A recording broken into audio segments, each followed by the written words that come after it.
welcome back to my talk show. Let's talk about with Richa. Today I have Sandra Calderón with me, who is world-class bridal dress designer. And I'm so honored to have you on my show, Sandra. Thank you for taking time out and being on my show. Could you tell my audience a little bit about yourself? Hi, everybody, and thank you so much, Richa, for the invitation. I see you interview amazing women, so it's a true honor to be part of it, and very, very flattering.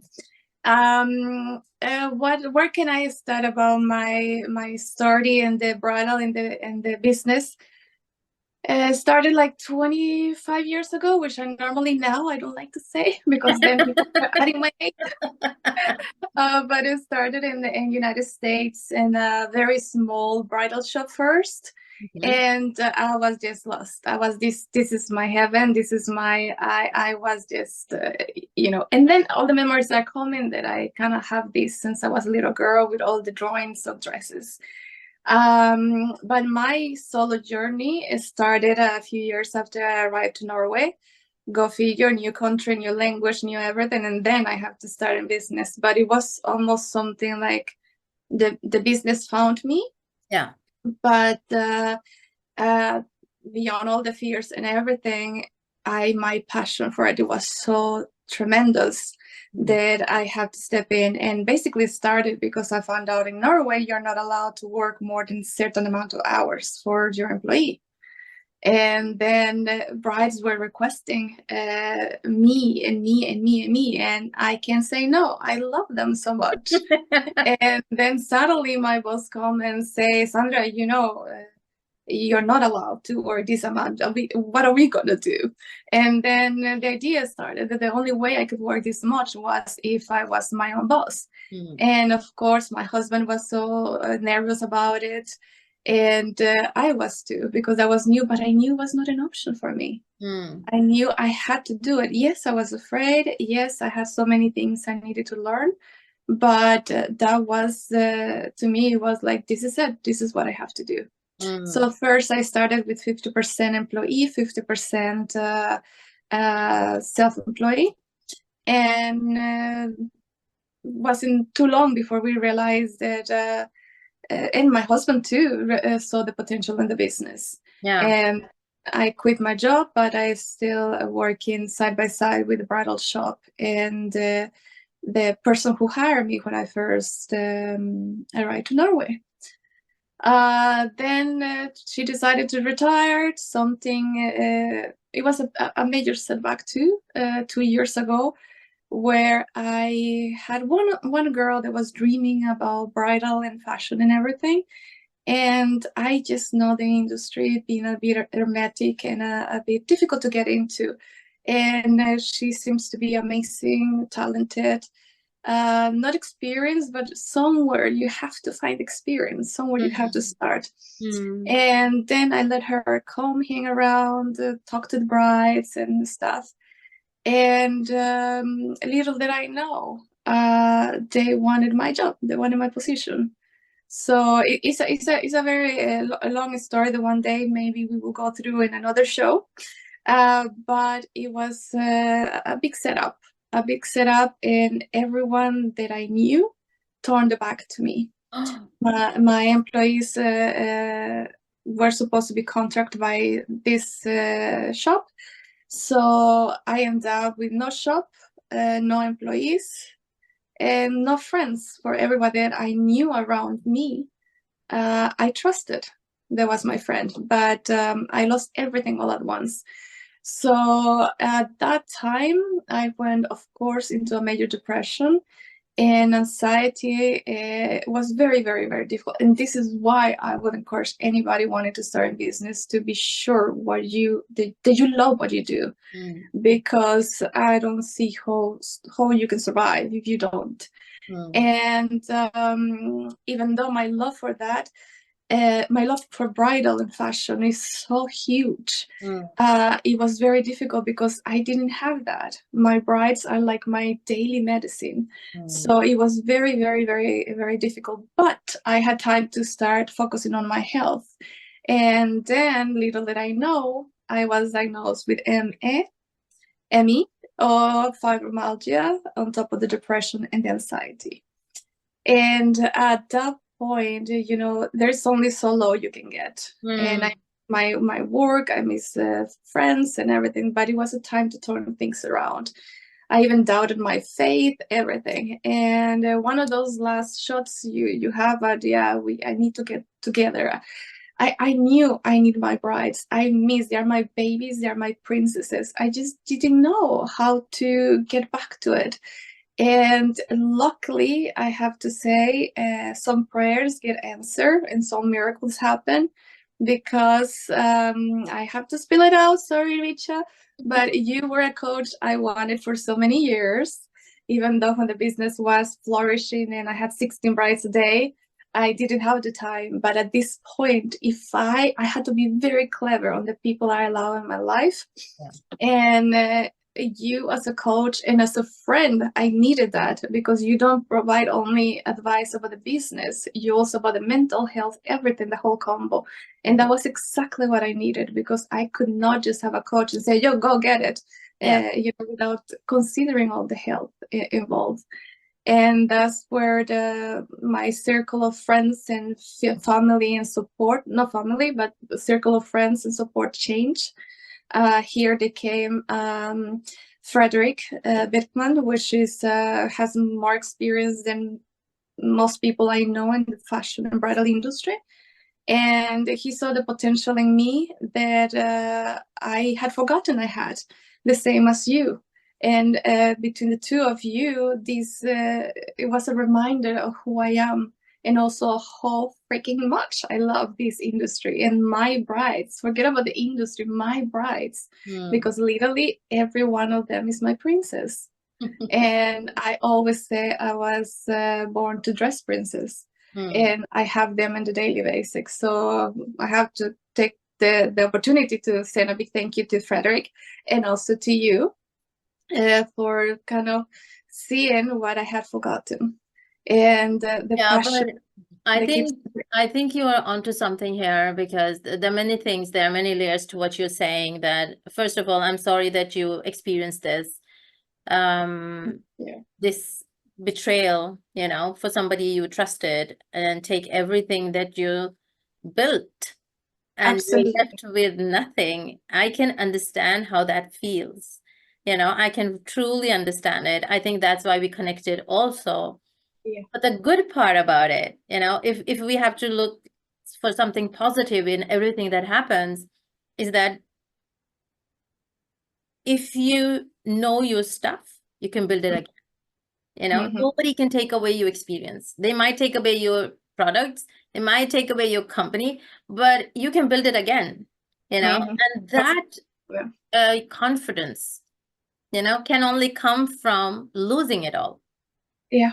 You know, so that confidence that you now oozes because you're building it all again, you know, that will take you to the next level. You might have a lot of you know, brides then, but now you'll be unstoppable, you know. And that's what we see in you, because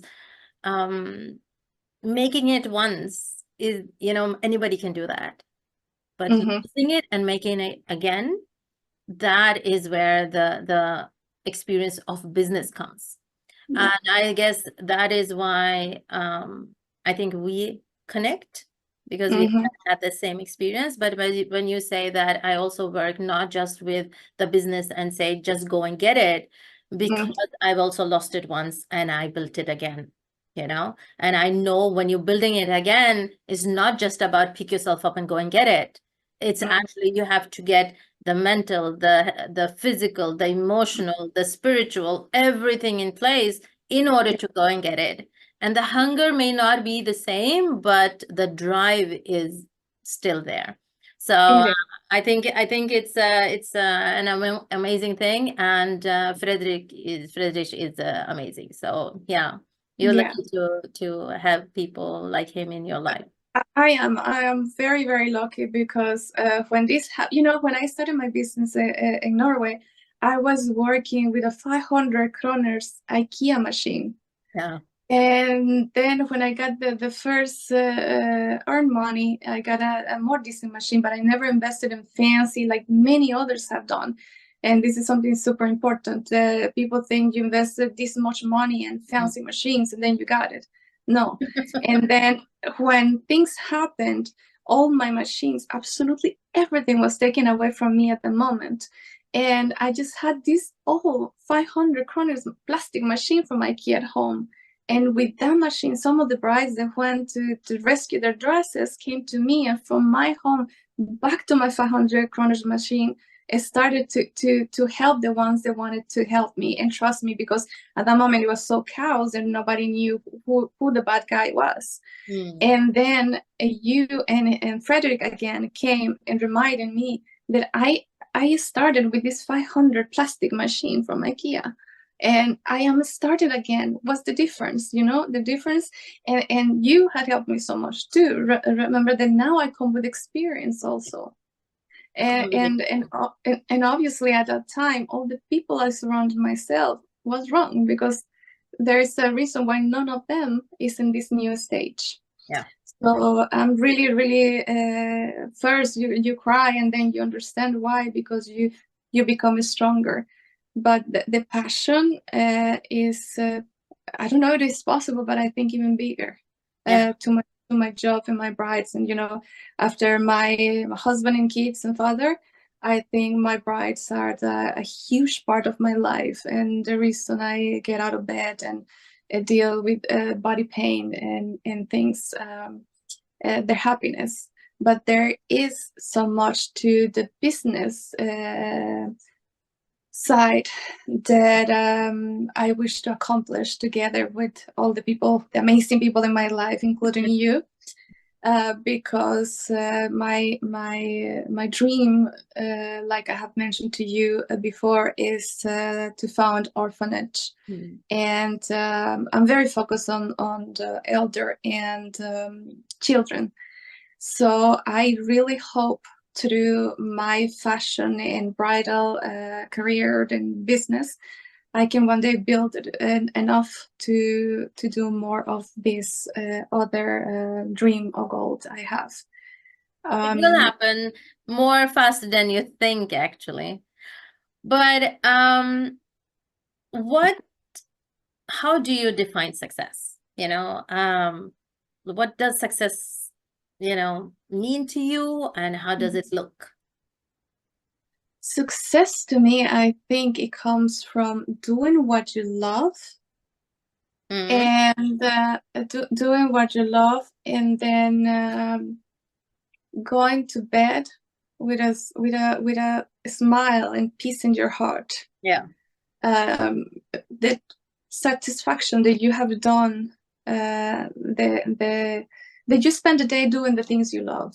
I have to say, whether it was with the family, with the business, to me that's real success. Because I don't think any money in the world can give you that satisfaction and that peace of mind at the end of the day. Yeah, that's a beautiful thing. It's a beautiful thing. So you told us about the changing point in your journey in business, but you had a very, very interesting show of your bridal dresses in February. Tell us about that, because that wasn't without challenge either. Oh, I'm still recovering from that. Yes, to me it's still been a little bit surreal, because before this setback, I was already in talks with factories and even some bridal shops that wanted the factories produce my collection, and the bridal shops was going to buy, including one bridal shop in the United States. Okay. So that was, it was amazing. The one shop in Norway and one shop in the US already wanted my collection without even seeing one of my sketches even. Oh, that's very surprising. And that's when the things happen. Then one thing led to another, and one day Frederick Bergman one of the organizers of the Bröllopsmässa came to me and asked me if I would like to dress Mona Gruth for the Bröllopsmässa, and to me that was like, oh my, you know.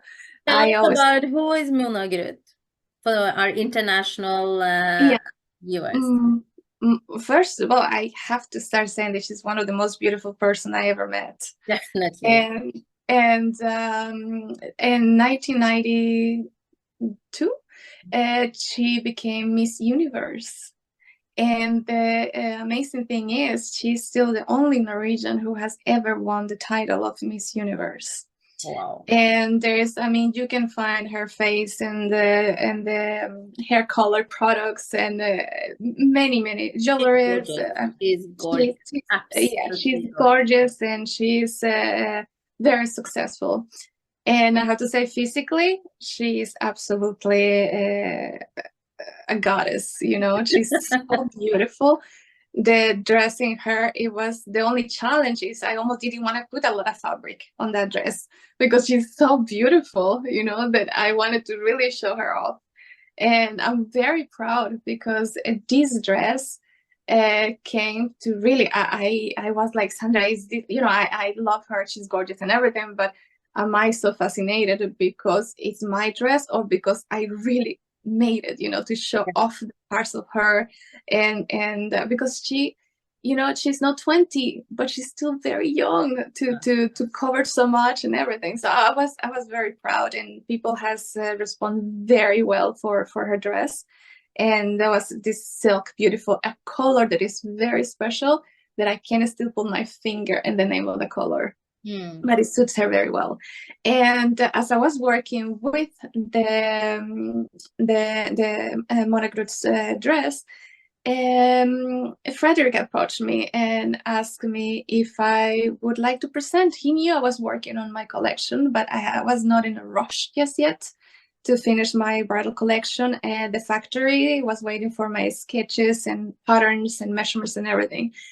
And I was like, okay, this is a chance of a lifetime, you know? I mean, you know, it's it takes a lot to be able to present a collection in there. I mean, it takes a lot of money, a lot of time, a lot of trust, because there's a lot of shops who wants to show their collection on this mesa.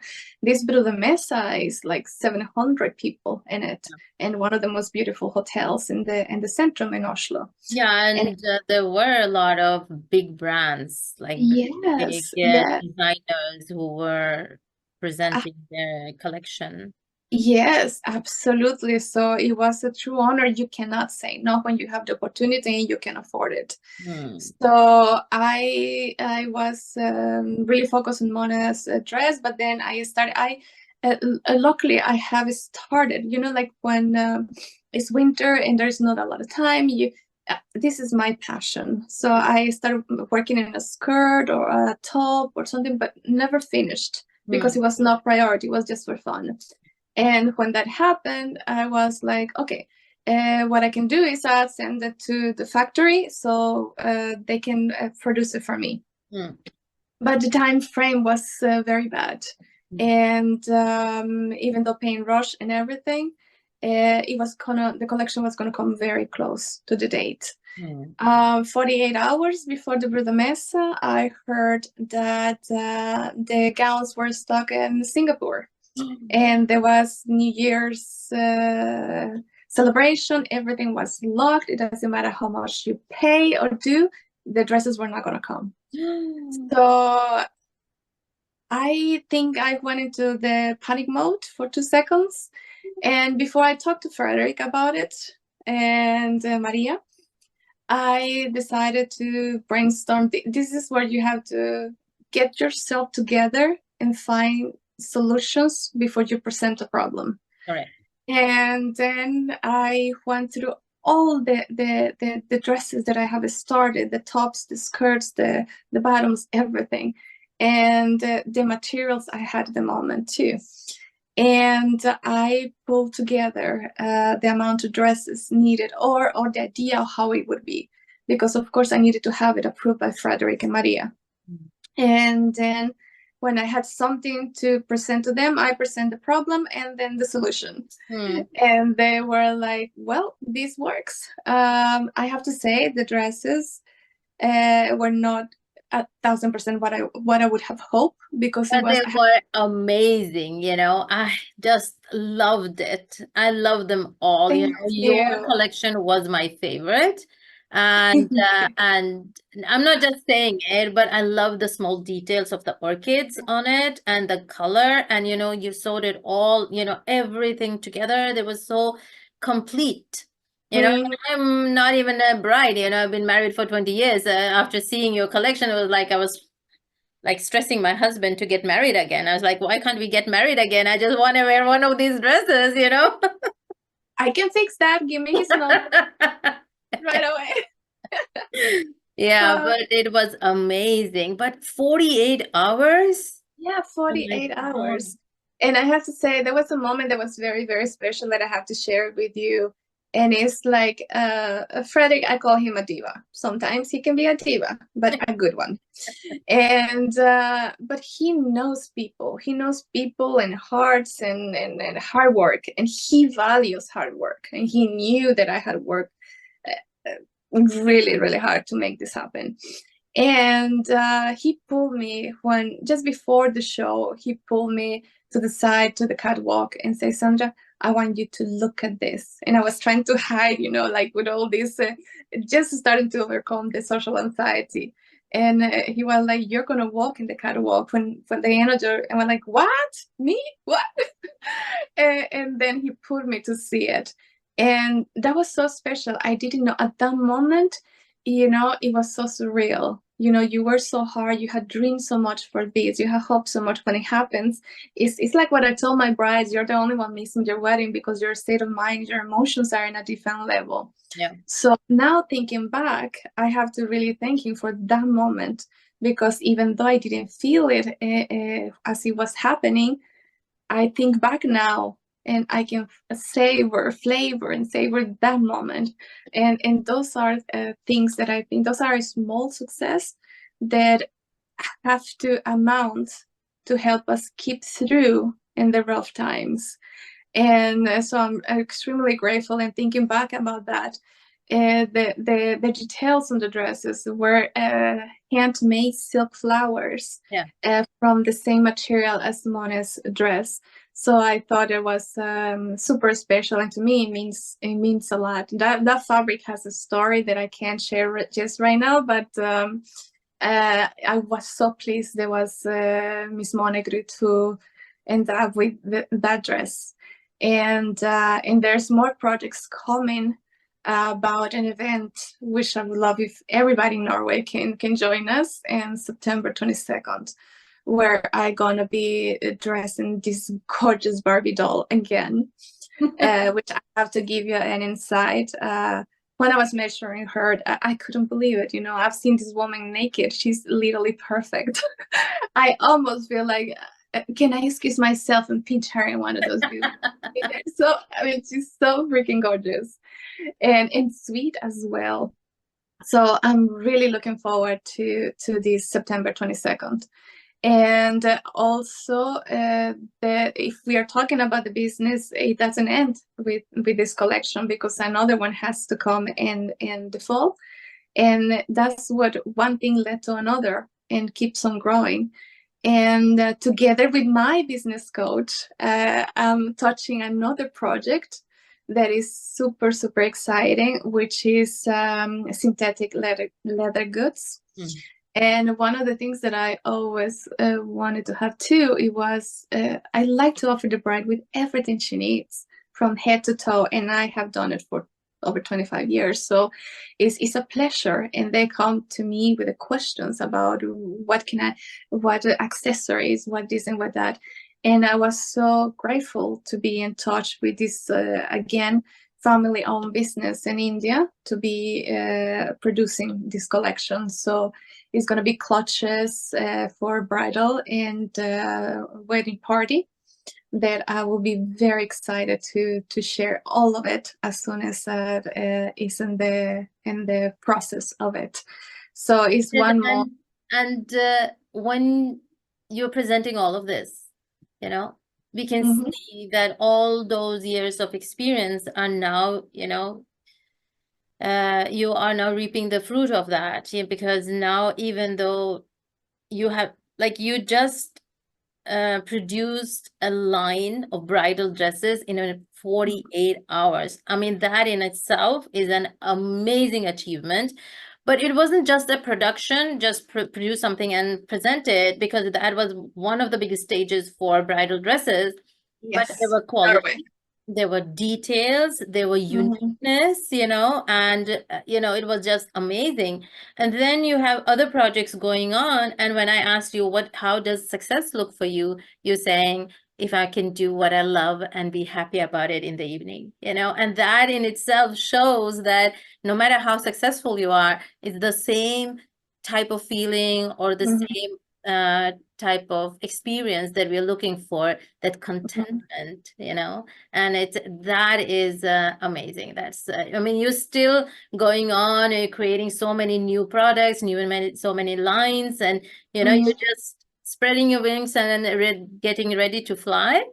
And Yeah. you're still saying, when I can spend time with my family, Mm-hmm. or be happy when I go to bed that I've done what I love to do, that's success for me. That explains a lot, Yeah.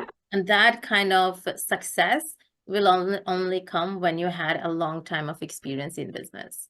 So, I think so, and it is super important to build that experience. But I honestly, if I could change one thing about it, I would say having a business coach from the starting.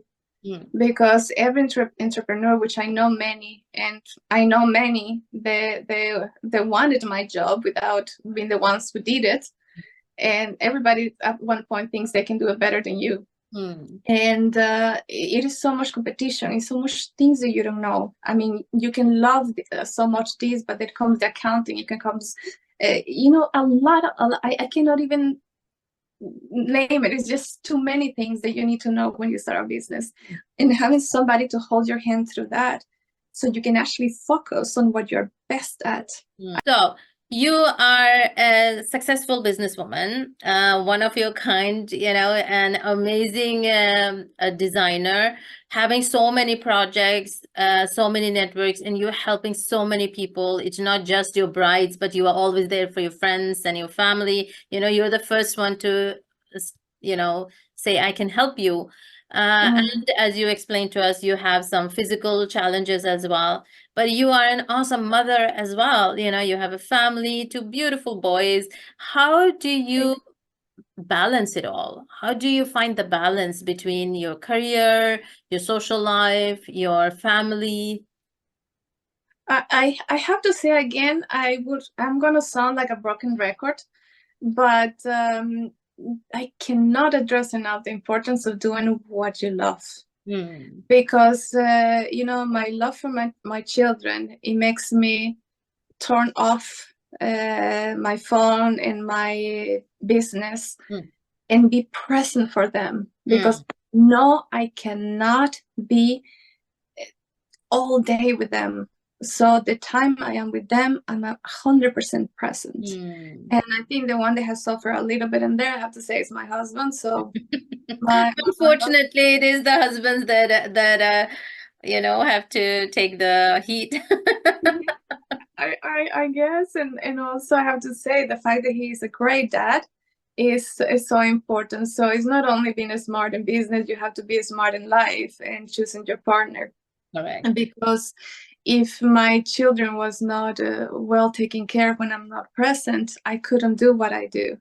So back to doing what you love, I always wanted to be a mom since I was very young. So they are my pride, my joy, my love, everything.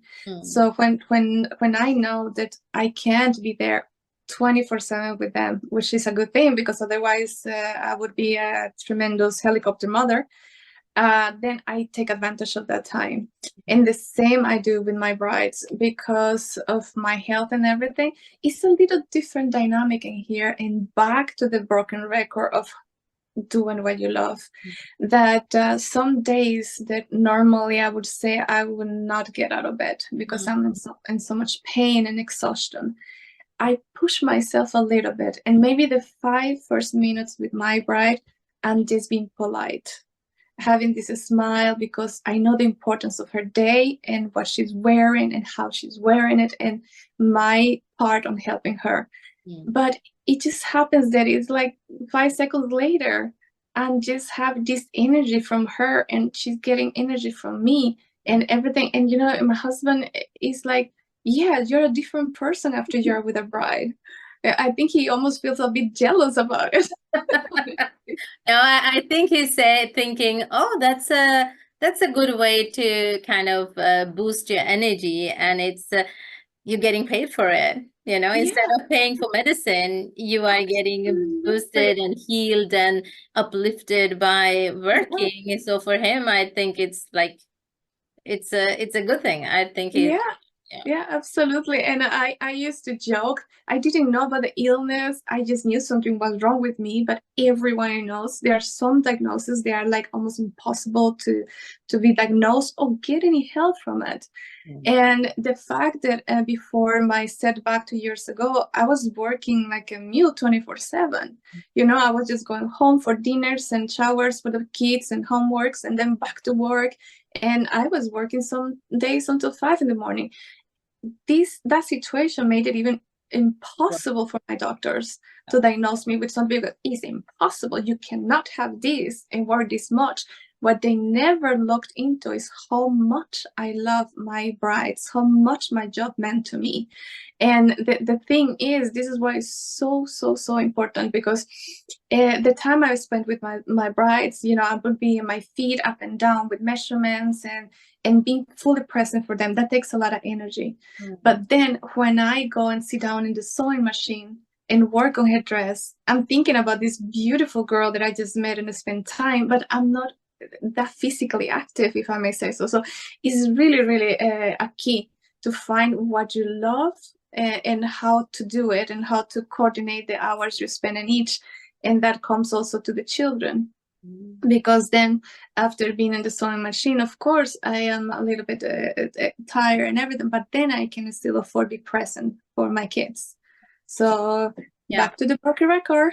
Find what you love, your true passion. So that would be your advice for anybody who's starting up new in this fashion industry, bridal industry. That will be your advice, like for I honestly would say that in any industry, basically, because that smile at the end of the day is not going to come if you are in a job that you hate. And a job that you don't really feel appreciated and all of that. So no matter what we do, it's so important to do what you love, and what you love is the true self. So I would go that back again and again and again, and then also it gives you more motivation and ideas to find solutions, and giving up not being an option. And what we were talking about it before on the I didn't understand how this happened, but the more you work, the more people know you, the more they recommend you, the more others they don't like you, and something about your energy doesn't click with them, and suddenly you hear they hate you or they consider you a threat or something like that. Competition or which I love competition. It motivates. Competition is a good thing. You can't serve everybody, and if you're in the same industry, it's a good thing to be dividing and helping more people. But I think, as you said that a lot of people look at it as a threat instead of like, let's work together, be competitive, but in a positive way, in a growth way. I think also, as you're saying, that the more people you get in touch with, the more you'll realize that not everybody wants your best. They haven't learned to be positive or see the positive outcome of a connection or a collaboration. But I remember I was reading something in a book that this boss comes and asks his employees, like, or they are saying, oh, you know what, today we had 10 new comments on this video or whatever, and it said, how many did we piss off? How many did send us a bad comment? They said, we had like so many. I mean, that, okay, those are the ones we need to look at, because those are the ones that will guide us that either we're doing something right. If you're pissing off one person, that means we're on the right path, unless you piss off one person every day, you're not on the right path, because having people who are jealous of you or don't like you, or and look at you as a competitive, that means you're doing something right, that means you are being successful, that means you are being admired. So it's a good thing. And that is back to why it's important to have a business coach to remind you those things, because as an empath and sensitive, when you hear those things, you're like, oh, what did I do? I didn't mean to hurt them. And you get into all of these. It's about also the social anxieties, because you're so afraid to say something that will hurt somebody. And back to the coaching. Now we are in a group coaching, and I think it's fantastic. The other day, one of the girls, we are in this challenge, and one of the girls was very nervous to start in the challenge, and I was dying literally because I love cameras, but I always love to be behind the camera, not in front. And here I go and tell her, whatever you say is going to be taken wrong by the wrong people. And whatever you say is going to be taken right by the right people. And people we have to care about. And I'm doing this to support her. And then I just listen to my own advice. And, and this would not have happened if we were not part of the same business coaching. So it was just wonderful, because everybody says business is a very long road. Could be. And it can be. But also, it doesn't have to. Doesn't have to be. Doesn't have to. And that's one of the. Doesn't have to be. And I think there is a trend, like women helping women, and I always say the future is feminine. So we are, we are going like headstrong into the future and taking over, but one bit at a time. But yes. And to that, Richa, I'm sorry, but I also have to have another shout out to Businesswoman Oslo, because while I was so busy, I never had time to attend the meetings. And that's what you find, a lot of people that have similar interests in business and everything. And that's where I met you. Yes. So we have to say thank you for creating that amazing platform, Businesswoman Oslo. Thank you, Maddie and Antonetta, for creating that, because that's what we need, more networks like that, so we can meet more amazing women and connect. So and we need women to understand that the support is there. We just need to know what to look for. We don't have to be alone. And it's more joy into sharing the journey with somebody that is probably in a different kind of business, but is still going through similar situations. So very thankful for the people in my life right now, for sure. So if you are in the business and you are around Oslo, check out the Businesswoman Oslo Facebook page and become a member if you want it, and meet other women who support you, and so us, of course. But thank you, Sandra, so much for taking out time for this lovely conversation, and thank you for guiding other people who want to step into the fashion industry, and especially the bridal industry, because it could be pretty tough and pretty competitive. And you with this long experience and long journey, thank you for being so open, so kind, so loving, and creating space for others. You are amazing. I just love you and love your dresses. So thank you so much, and send me your husband's phone number, please. and for everybody else in business and pursuing of dreams, please never ever give up. Find your people, even if it is under the rocks, because they are there. And it's worth it. It's worth it. It's not easy, but it's worth it. So thank you, Richa, so very much. Thank you. you. I look forward to our next meetings. Yeah.